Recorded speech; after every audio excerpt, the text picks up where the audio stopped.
Upon Martin Mcbride from Carterton U3A to sum up on the case for the third sector.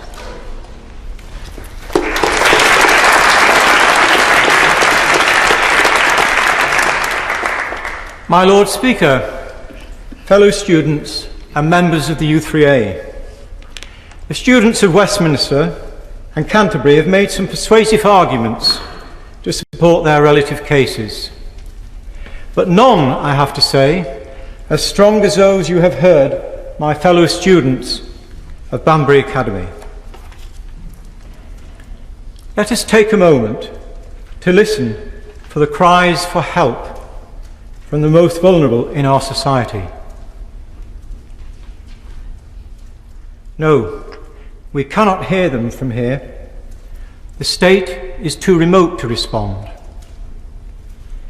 And many of the most vulnerable do not have a family, or their families have abandoned them.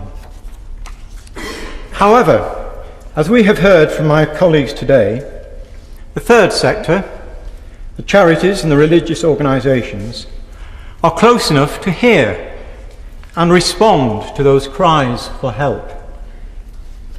And they do it not just because it is a job, but because, like ourselves, we feel passionately in what we are doing, and they know they can make a difference to where it counts.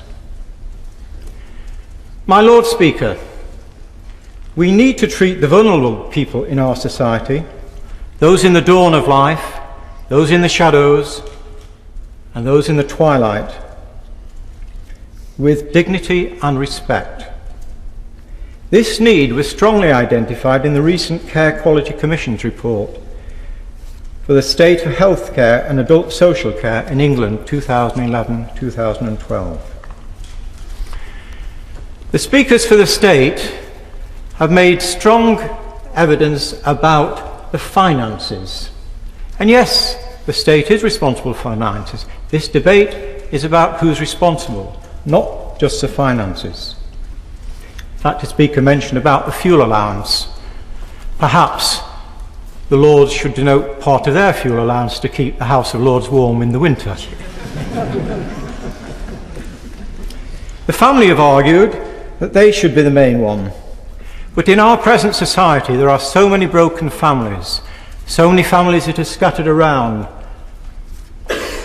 It is difficult to say that the family should always be responsible.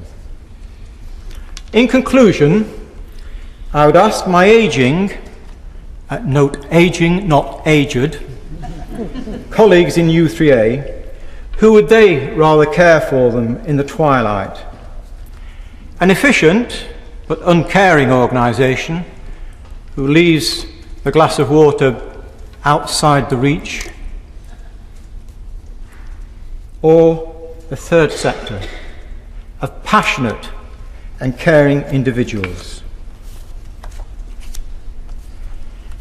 Please cast your vote for the third sector.